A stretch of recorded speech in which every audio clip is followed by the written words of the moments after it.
Welcome to AI Paperslop, the YouTube series where we summarize AI and tech papers for technical folks.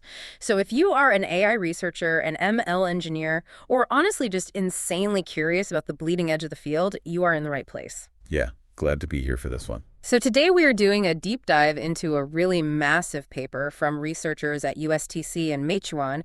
It's called Look Before You Leap, Autonomous Exploration for LLM Agents. And I'm just going to give you the 30 to 60 second breakdown right off the bat. Please do. Basically, current LLM agents fail spectacularly in unfamiliar environments because they suffer from this thing called premature exploitation. They try to solve tasks immediately based entirely on their pre-trained priors. Right, instead of actually gathering local context first. Exactly.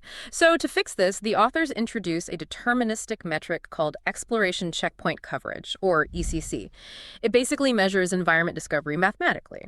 They bake this into the model's weights using an interleaved GRPO training strategy to reward curiosity. Which is super clever. Yeah, and then at inference, they use an explore then act paradigm. So they completely decouple the information gathering from the actual task execution.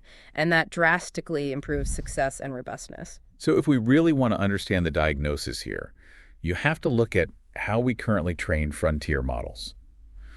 Mostly, we use reinforcement learning with verifiable rewards, right? RLVR. Right. And RLVR, it heavily optimizes for terminal states.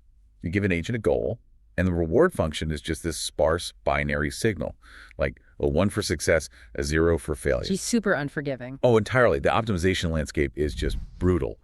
Any step the agent takes that doesn't directly move it toward that final success state gets implicitly penalized by the discount factor. So it just wants to rush the finish line. Exactly. The policy collapses into this really narrow instrumental sprint. It just relies on whatever heuristic happened to work during training. It's kind of like, imagine dropping a chef into a brand new pitch black kitchen and screaming at them to bake a cake as fast as humanly possible. That's exactly what it's like. Because the training penalized them for, wasting time, they don't even bother feeling along the walls for a light switch. They don't systematically open cabinets to find the flour. No, they just start grabbing blindly at the counter. Right. Just praying their hand magically lands on a whisk because structurally, that's the fastest path to the reward. And that underlying mechanism, that over-reliance on learned priors, it creates two distinct failure modes when you put them in a novel environment. Okay, what's the first one? The first is just aimless trial and error. The agent doesn't have a mental map, so it randomly guesses. Or, even worse, it confidently executes a completely hallucinated plan. Right, like it assumes the oven is 10 steps ahead because it was always 10 steps ahead in the training data. Yeah, so it walks 10 steps forward and just assumes an oven is there. Leading straight into a wall. Basically, yeah. Yeah. Or it hits a syntax error. Which brings us to the second failure mode, misinterpreting environment-specific semantics. Every space has hidden state constraints or specific tool arguments. Like UI affordances. Exactly. For a robot, it might try to grab an object when its grippers are already holding something. In text environments, it's like trying to take an item from a drawer without first taking the explicit semantic action to change that drawer from closed to open. And those mismatches just trigger error cascades, right? Oh yeah, it instantly grains the interaction budget. Right. So the researchers wanted to quantify this blind spot. They set up a purely task-free baseline experiment. Which is fascinating, just dropping them in without a goal. Right. They took Claude Opus 4.5, GPT 4.1, Llama 3.18b, and Qwen, and put them in interactive text environments like ALFWorld, SciWorld, and TextCraft. And they gave them, what, a 100-step budget? Yeah, 100 steps, but 0 task instructions, no goal at all. They just prompted them to be curious and explore. And the open source models just bombed this, didn't they? The telemetry was brutal. The base Qwen 2.5 7B model got an exploration checkpoint coverage of only 22.2%. Wow, barely 20%. Yet, without a terminal goal, the attention mechanisms just had no guidance. Instead of methodically mapping the space, they fell into these weird loops, like just walking back and forth between the same two rooms. Well, they just gave up. Right. They terminate the sequence prematurely, basically saying, I've seen enough, after like 5 steps. Okay, wait, I have to pause here. Because my standard RL intuition says the opposite should happen. How so? Well, if you train an agent to solve complex mazes to find a hidden key, the math should naturally force the agent to learn how to search the room to get that sparse reward. Like, shouldn't task training implicitly sculpt a curiosity sub-policy? You'd think so, but the data actively refutes that. The researchers actually fine-tuned the Quen 3.4b model using standard task-oriented GRPO. So policy gradients driven purely by task completion. Right. And when they put that newly fine-tuned model back into the task-free exploration test, its baseline exploration score actually dropped. It plummeted from 28.5% down to 18.8%. Right. Oh, wow. So the task-specific gradients actively scrubbed the agent's curiosity out of the weights? Exactly. The RL process falls into a local optimum. The model learns that wandering around just wastes steps, which lowers the probability of stumbling onto the reward before the budget runs out. It's actively punished for discovering things. Yeah, by demanding immediate success, we are literally training the curiosity out of the architecture mathematically. Which is a massive optimization nightmare. If task rewards destroy exploration, we need a separate mathematical function to reward curiosity during training. But how do you even define that? Right, because success is easy. You either bake the cake or you didn't. Yeah, but defining curiosity without using like a subjective LLM as a judge to read the transcript, that sounds so hard to engineer. Well, they actually bypassed the whole LLM as a judge thing completely because of the variance and hallucination risks. They built a deterministic metric instead, the exploration checkpoint coverage, or ECC. Right, because the underlying text engines operate on deterministic state machines. Exactly. ECC leverages that. It defines a finite, hard-coded set of ground truth exploration checkpoints for the environment. There are 3 specific pillars it measures. Okay, what's the first one? First is locations, basically verifying the distinct navigable nodes the agent finds. Second is objects, logging the interactable entities within those nodes. Which makes sense. If I'm mapping a room, I need to know the topography and what items are in it. Right. And the third pillar is affordances. This is the most complex one. It measures whether the agent successfully uncovered valid action semantics or state transitions. So not just seeing a microwave, but knowing how it works. Exactly. Can it be opened? Can you heat something in it? ECC mathematically verifies if the agent triggered those specific transitions. I love this. It maps so flawlessly to the fog of war mechanic in real-time strategy games. Oh, like StarCraft. Yeah, exactly like StarCraft. You start a match, and the mini-map is totally black. As you send units out, the fog lifts, and you expose the terrain, the resources, the enemy bases. That's a perfect analogy. ECC is basically calculating the literal mathematical percentage of the map, the units, and the action trees that the agent has pulled out of the fog. And down at the code level, it does that using strict string matching against the text observation logs. So take ALFWorld, which uses PDDL, the planning domain definition language. Right, which generates really structured text. Yeah. When the agent goes to the bedroom, the engine outputs a specific string. The ECC evaluator just runs a regex match against the interaction history. If the string is there, boom, location checkpoint is a 1. Exactly. If it executes the syntax to open a drawer, the affordance checkpoint flips. It's a perfectly clean, binary reward signal for pure discovery. Okay, so now we have a hard metric for the fog of war. We can bake that curiosity directly into the weights using GRPO group relative policy optimization. Right, and they tested 3 different setups for this. Task only, explore only, and an interleaved setup. Task only is obviously the control. That's the one that ruins exploration. Yeah. And explore only goes to the complete opposite extreme. They removed the task goals from the prompt entirely. The policy is updated purely on maximizing the ECC reward. But wait, if you train an agent exclusively to wander around opening cabinets, doesn't it suffer from catastrophic forgetting? Yep. Like it learns to lift the fog of war, but it totally forgets how to actually execute a sequence to solve a problem. That's exactly what the metrics showed. Explore only significantly underperforms on downstream tasks. It gathers observations, but loses the connective logic to act on them. It's snarved of those task-based gradient updates. So that leads to the interleaved GRPO setup. It forces this sort of split personality during training. How does the batching work? In one batch, the model generates rollouts for specific tasks and gets updated based on standard binary success. Then, in the next batch, it drops into a task-free environment to generate exploration rollouts and updates based purely on its ECC percentage. Okay, so it's a gradient tug of war. What's the optimal ratio there? They found the sweet spot was a 5-to-1 ratio. 5 task execution rollouts for every 1 exploration rollout. That's interesting. I would think pushing that ratio higher would just make a more task-proficient agent. You'd think, But at a 10-to-1 ratio, the exploration capabilities actually start dropping off sharply again. Oh, because the shared layers in the neural net suffer from representation collapse. Exactly.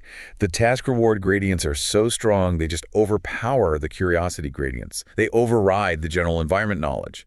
The 5-to-1 ratio keeps that perfect equilibrium. Okay, so the model is trained. It has the internal capacity to balance mapping and executing. But to actually deploy this, they had to change the inference structure, right? Yeah, they had to move away from the standard React loop, reasoning and acting. Because React introduces the goal right at step 1. Right, and handing it the goal immediately triggers that premature exploitation we want to avoid. So they dismantled React and built a 3-phase architecture called the Explore Then Act paradigm, ETA. I love how clean this is. So phase 1 is just an interaction budget, variable and, say, 50 steps. Yep. The agent goes in with an empty task prompt. Its only job is to lift the fog of war. And then phase 2? It takes that raw, sprawling interaction log and compresses it into a structured knowledge summary, variable K. So it translates the raw state observations into, natural language rules about where items are and what the syntax is. Exactly. Grounded knowledge. Yeah. And finally, phase 3 is the execution. The system gives it the task goal, variable G. And now the agent operates using its history, the goal, and that customized knowledge summary K. It literally physically separates gathering context from applying it. To see why this matters, look at their ALFWorld case study. The task is the fridge and mug challenge. The agent needs to locate a mug, cool it in the fridge, and put it on the coffee machine. Which sounds simple, but it requires really strict adherence to spatial preconditions in the engine. Totally. So let's look at the baseline model first. The task-oriented one with 0 ECC. Right. It immediately tries to exploit its priors. Step 1, it scans the room. Step 2, it heads straight for the fridge, assuming the mug is already there. Or maybe trying to do the steps out of order. Yeah, but it doesn't have the mug, so it devolves into this blind search. It checks cabinet 1, cabinet 2, the sink. It spends 60 of its 100 allotted steps just brute forcing the search before it finally finds the mug on a countertop. So it burned over half its budget just on navigational inefficiency. And then it gets worse. It tries to cool the mug. But because it skipped exploration, it didn't verify the affordances. It issues the command to cool the mug using the fridge, and the engine rejects it. Ah, the hidden proximity constraint. Exactly. The state variable is near agent fridge has to evaluate to true first. But the agent doesn't understand the syntax error. So what does it do? It falls into a catastrophic loop. From step 96 to 100, it just outputs cool mug 1 with fridge 1, gets an error, and repeats it until the budget dies. See, the LLM memorized the semantic action from training, but couldn't adapt to the local constraints. It hallucinated a state transition that the physics engine simply didn't allow. But the high ECC agent, the one trained with interleaved GRPO and using Explore Then Act, it's a radically different story. How did its trajectory look? Well, it maps the kitchen during its budget N. It writes a perfect summary K, so when goal G drops, it doesn't guess. Step 1, observe. Step 2, navigate directly to the countertop using the exact spatial coordinates from its summary. No wasted steps. None. Step 3, get the mug. Step 4, navigate to the fridge explicitly satisfying that is near requirement it learned in phase 1. Step 5, cool the mug. Step 6, go to the coffee machine. Step 7, place it. That's incredible. Flawless completion in just 7 execution steps. That preliminary mapping phase is so powerful because it provides verified action semantics. It didn't just learn where the mug was, it learned the physics of the engine. It figured out the proximity rules on its own. Right, and it translated those rules into a deterministic plan. But, engineering this for text benchmarks is one thing. Real-world deployment is way messier. Yeah, environments are rarely static. You need resilience. Exactly. So the researchers built 3 perturbed variants of ALFWorld to stress test this new paradigm. To specifically target the memorized priors, right? What was the first one? Object relocation. They took target items and moved them to highly anomalous places, breaking the statistical associations from pre-training. So like a kitchen knife that it expects on a counter is suddenly inside a bedroom dresser? Precisely. The second perturbation altered interaction preconditions. They mutated the starting state of the affordances. Oh, so things that usually start open are forcefully initialized as closed. Yeah, so an agent trying to grab something inside would hit a syntax error and have to dynamically clear the blockage. And the third one was distractor injection, right? Flooding the room with fake targets. Right. You need a specific technical manual. But the room has dozens of irrelevant books. It forces the verification mechanisms to work under intense noise. And the baseline models just collapsed here. Total capability collapse. Their execution relied entirely on rigid, memorized trajectories. The second the environment deviated from the statistical mean, they couldn't update their internal world models. But the ETA models maintained elite success rates across all three variants. They did. Robust dynamic adaptation. There's actually a fascinating nuance in that telemetry data about the exploration phase itself. Oh, about the restricted budgets. Yeah. If you take a poor explorer, like a standard task-only model, and force it to explore with a tiny budget, like 10 steps, the downstream performance is actually worse than if it just skipped exploration entirely. Right, because the context window becomes poisoned. Exactly. A chaotic exploration phase generates a fundamentally flawed knowledge summary. If it spends 10 steps generating syntax errors and hallucinating coordinates, it writes a summary full of corrupted data. And the downstream executor is strictly conditioned on that false reality. Acting on false confidence is mathematically more destructive than acting with no assumptions at all. It really proves that systematic discovery has to be explicitly trained. You can't rush it. So, to synthesize the engineering takeaways for you listening. First, standard task-oriented RL actively suppresses curiosity. It creates fragile agents prone to premature exploitation. Yep. Second, if you want autonomous exploration, you need deterministic verifiable metrics like ECC to prevent gradient collapse. Absolutely crucial. And third, deploying these adaptive agents requires structurally decoupling the information gathering from the task execution. You have to ground the LLM in local context before introducing the goal state. And, pushing beyond just the constraints of this specific paper, it really highlights the next massive frontier for ML engineers. That's sad.